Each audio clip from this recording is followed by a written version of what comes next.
Hey guys, welcome back to The View from Mars Hill, where we do apologetics for patriots. This is episode 2 called Don't Just Say Something, Stand There, a strategy for having effective conversations. So, my wife's downstairs watching a rebroadcast of an In the Matrix live show from last night. So she's tied up. I thought I'd sneak up here to the studio and share a little bit of time with you guys. Oh, by the way, if you're wondering what apologetics is, it's just simply the art and science of defending your belief system. Now, one of the things that I do is I'm a Christian apologist, so I spend a lot of time helping folks understand the truth of Christianity. We're going to take some of those same techniques and we're going to apply them to the Great Awakening and the QAnon movement and help other people learn the truths that are a part of the Great Awakening. So that's our goal here at The View from Mars Hill. To put it bluntly, we're trying to help you get better at red pilling other folks. You've been red pilled. Now it's time to get out there and share with others. And what we're trying to do here is to do that effectively and to do it lovingly so that we can actually help people get over their misconceptions, get over their preconceptions, and find out what is right and true and good. Hopefully, if we've got the truth and we're convinced of it, we should also be convinced that it's wrong to keep it to ourselves and that we need to get out there and share it with other folks. So that's what we're doing here at The View from Mars Hill. Now, as we talked about last time, though, beginning those conversations can be really, really tough, right? It's scary. You want to jump in and say something, but you're not always sure that you're going to be well received or that you know exactly what to say or that, whatever. There's a lot of fear involved anytime you're kind of like putting it out there, laying it on the line. And here's what happens. Tell me if any of this sounds familiar to you at all. You're having a conversation with somebody, right? And they say something that you know is just not right. So what do? Well, here's what you do. You dump the truck on them, right? And you start unloading. And it doesn't take long when you're in that mode for them to start rebelling, pushing back. And all of a sudden, before you know it, you're in a huge argument and somebody, if not both of you, walk away mad. Does any of that sound familiar at all? Well, you're not alone. We all make that mistake. We all think that any flaw in someone else's thinking is the perfect opportunity to just correct them. And while that may be true sometimes, it may be helpful sometimes, it's not a great strategy overall for having effective conversations. So that's what we're trying to do here. We're trying to get prepared for those one-on-one meetings with people. And we're going to do that in 3 ways. First of all, we're going to learn an overall game plan for having conversations. Within that game plan, we're going to learn specific strategies to employ that are going to be really helpful. And more importantly, we're going to develop some muscle memory. Now, here's what I mean when I'm talking about muscle memory. I happen to be a guitar player. As a matter of fact, I'm the worship leader at my local church. And if somebody were to ask me to play a G chord, here it is. Now that's a no-brainer for me. I've played a G chord, I don't know, millions of times maybe, who knows? I can do it without thinking about it. Why? Because my muscles remember how to make that chord. I don't have to think about it, I don't have to look at it, I just do it. It can be the same thing with things that you say. If you practice something, if you rehearse it, chances are that when the time comes that you need to actually use it and say it, it's going to just flow right out of your mouth. You won't be embarrassed. You won't be flustered. You won't be searching for the right words or hemming and hawing. It'll just be there and it'll work. It'll be effective.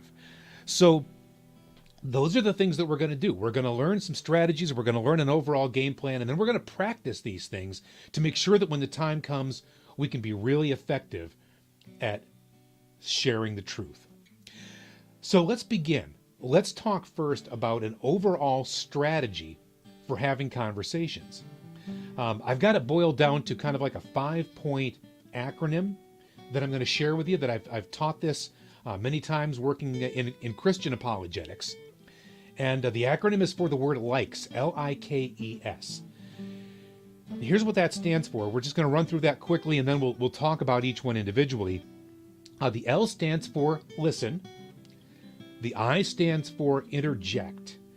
The K stands for, and I know, bear with me here, stands for ask questions. I needed an acronym, okay? I cheated a little bit. Ask questions. The E stands for evaluate what the other person is saying. And then the S stands for steer the conversation in the direction that you want it to go. So let's break that down a little bit. Again, the L stands for listen. Now, it's real easy to be talking to somebody and not actually paying attention to what they're saying. You think about it. How many times have you kind of been just half listening to somebody because what you're doing is in your head, you're thinking about what you want to say and rehearsing that instead of really paying attention to what the other person is saying. If you're anything like me, that might happen to you on a regular basis. I like to look smart, right? We all do. So I'm always thinking about my response instead of really thinking about what the other person is talking to me about. That's a mistake. That's a mistake when we're trying to have productive conversations with other people for a lot of reasons, for many different reasons. First of all, if we go back to one of our primary concerns here, we are trying to share the truth with others in love. 1 Corinthians 13, 1 and 2 tells us that if we don't have love, we're nothing. No matter what else we have, no matter how good our truth is, no matter how valuable the information, if we don't have love, we don't have anything. And one of the things that we got to remember, guys, is our normie friends, family, acquaintances, neighbors, whoever, they are totally conflicted, right? They don't know up from down. And it's our job to come alongside them, not knock heads with them, but to come alongside them, help them see the truth. And we need to bring every possible strategy we can bring to bear on that process to make it good, to make it work for them, so that they think that we're not just trying to beat on them or condemn them for their beliefs. We want them to understand that we truly care about what they think, feel, and believe, because it's important to them just the same way that it's important to us, right? So we got to listen. We have to pay attention to what these folks are really saying and show them that by listening to them, really listening and paying attention, first of all, we show respect for them. We show them that we care. And it also gives us better and more information to work with when we actually try to advance the conversation. So listen, and listen carefully, and try to take mental notes as the person is talking so that you have something to come back to later on.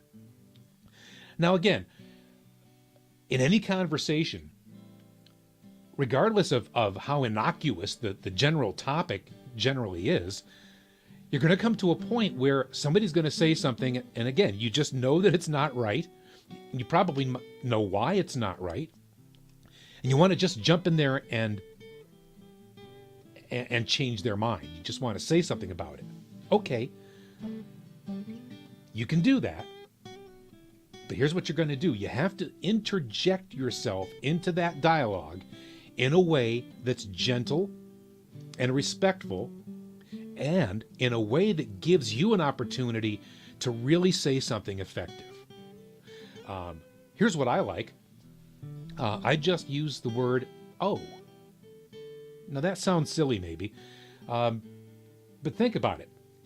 Somebody's going along, blah, blah, blah, blah, and this stuff with global warming, that might be your opener, right? So instead of dumping the truck on them, here's what I'll do very often is I'll just kind of like raise an eyebrow and go, "Oh," like that. Now, what's that do? A couple of things. First of all, it signals the other person that you have something that you want to say. It's non-confrontive, it's non-combative, and it has the added benefit of then giving you an extra couple of seconds to start putting the wheels in motion and think about what your next move is going to be and what you're going to say next. We need that little breathing space in there so that we can do this the right way and not just jump in with our opinion. Does any of that make sense to you? That we want to find some common ground with the other person so that we've got something to work off of, and they'll feel again like their opinion is being respected and that you're not just trying to hammer on them. Okay? So jump in there with something like, "Oh, really?" And then ask a question. That's the K, L-I-K. So we've listened, we've interjected. Here's the K. It sounds to me like you're really, really concerned about global warming. Tell me a little bit about that. I don't know really how much I understand about global warming. What's your take on all of that? Ask them the question. Instead of you jumping in there with your stuff, be gentle, be patient, be kind, be loving, like it says in 1 Corinthians. Hang out, wait, listen, be careful. Let them talk. And when I say let them talk, I mean really let them have the floor. Okay, here's what you've done. You've just turned the conversation slightly in the direction that you want to go in. But here's the beautiful thing. Because you've just asked them a question, the burden of proof is off of you, and it's now on them. You don't have to know anything. You don't have to be an expert in anything. You don't have to be an expert in global warming. Well, they just brought it up, so let them be the expert. Ask them what they think and let them tell you.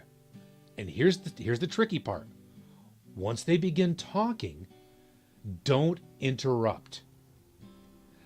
There's going to come a place where there's in the natural flow of conversation, they pause or they ask you a question and they expect something different to happen. Let that run its course. And again, listen carefully. Don't be thinking about what you're going to say next. Be thinking about what they are talking to you about, so you've got something to work with that person. That's your K. E, evaluating what they say. Now, this is something that takes practice. And it takes a little bit of knowledge of world events, of world views. But you have to be thinking, when they're giving me this information that they're trying to share with me, where's this? What kind of a place is this coming from? Is this coming from a Christian worldview perspective? Is it coming from a secular humanist worldview perspective? And we'll talk about worldviews eventually on another episode. But you've got to kind of evaluate where this thing is coming from and whether or not the information that they're sharing with you is accurate. How are you going to do that? How are you going to evaluate it? Well, typically you're going to do that by then asking more questions. You need more information. You've got to ask them, first of all, what they think about something, what their opinion is, asking to give you more information. Then after that, you're going to do something different. You're going to continue asking the questions, but the questions are going to have a different feel. Now you're going to ask the person, how do you know that's true? So first you have them give you information. You ask them to just elucidate their opinion. Then you ask them for justification. First explanation, then justification. And sometimes you'll be surprised when you ask a person how they know something is true, that they may not really actually have a way to prove what they say. You know how it goes. Very often we just parrot things that have been taught to us or that we've heard, or, you know how that works, right? So that will often give you a jumping off point once they realize that there may be some,